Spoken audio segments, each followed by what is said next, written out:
Kasong frustrated murder na inirap ng Napolcom laban sa pulis na sangkot sa road rage sa Pasig City, ibinasura ng korte. Ala, bakit? Val Gonzales, please come in. Val.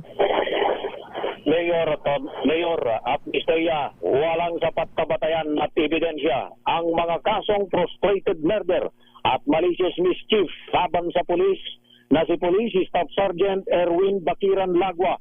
Kaya ito'y binasura na ng korte. Itong lamang desisyong inilabas ng Pasig City Prosecutor's Office kasunod ng viral video ng Police QCPD na nagpulak ng kapwa rider sa kabarang C5 sa Pasig City.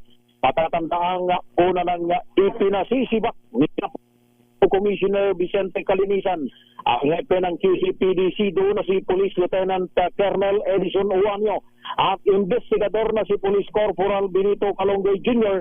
dahil daw sa pagsasampa ng magaan at maling kaso. Sa live press conference ng Napolcom noong araw ng Huwebes, nagalit si Calinisan sa Polisido dahil slight physical injury at malicious mischief lamang na kaso ang isinampa nila laban sa suspect na si Sargento Lagwa.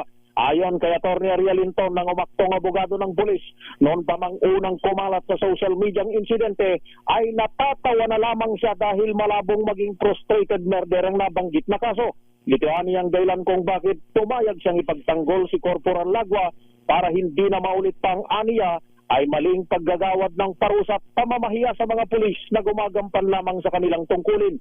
Sa inilabas na desisyon ni Pasig City Senior Assistant City Prosecutor Jasmine Pararuan, slight physical injury lamang ang kaso at hindi frustrated murder.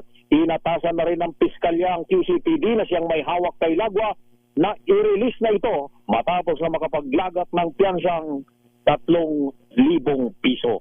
Ako si Val Gonzales, DJ Ray Chuna sa Pilipinas, una sa Pilipino.